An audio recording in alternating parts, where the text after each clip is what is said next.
This edition of the Ridley Report is brought to you by Homeland Stupidity. HomelandStupidity.us. Hey, Ridley here, checking in for ridleyreport.com this March 3rd, 2008. Over the objections of Real ID opponents in New Hampshire, Governor John Lynch did draft and send a letter to the Department of Homeland Security. That's not news. This is. The letter itself is actually generating praise from some in the Liberty community. I'd like to go ahead and read it for you in its entirety and let you come to your own conclusion. First, a quick summary of the situation as it stands.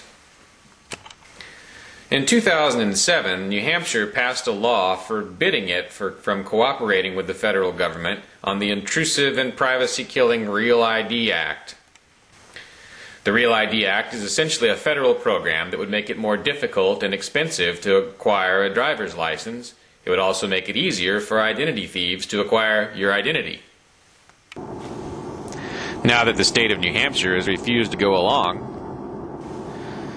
federal officials have threatened to retaliate by forcing New Hampshire residents to submit to a pat-down at airports or show a passport, starting May 11, 2008. This led New Hampshire Governor John Lynch to begin crafting a letter to the Department of Homeland Security. When word got out about Lynch's plans to craft the letter, privacy activists in New Hampshire cried foul, saying it could be interpreted as a form of cooperation with Washington on the Real ID issue. But at first glance, at least, that's not my take on it. As I look at the letter, here's how it reads. February 25th, 2008. The Honorable Michael Chertoff, Secretary of Homeland Security, U.S. Department of Homeland Security, Washington, D.C. R.E.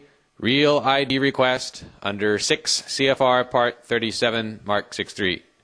Dear Secretary Chertoff, on behalf of the State of New Hampshire, pursuant to 6 CFR Part 67, Mark 63, I request that New Hampshire driver's licenses continue to be acceptable as identification by federal agencies for official purposes after May 11, 2008.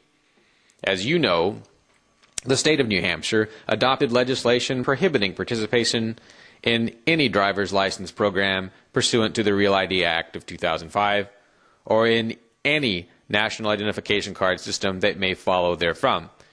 See 2007 NH Laws, Chapter 243. This request is not an indication of our state's intent to comply with the Real ID final rule. We appreciate your attention to this matter. Very truly yours, John H. Lynch, Governor. Now, I'm always quick to find fault with Governor Lynch because there are plenty of faults to find. But in this letter, on the face of it, unless I'm just missing something, I don't see a problem. He's asking the feds not to do something evil, and all of us in the Liberty Movement have done that at one time or another. So for now, it looks like we're all still set for our date with destiny on May 11th. Either the Department of Homeland Security will back down and we will be victorious, or the Department of Homeland Security will not back down and we will be victorious. This is Dave Ridley signing off, or about to sign off, for ridleyreport.com. But first... This is Glen Jacobs, and Homeland Stupidity. If you want to get the news of the day and the best opinions, Homeland Stupidity is where you need to be. It's not stupid.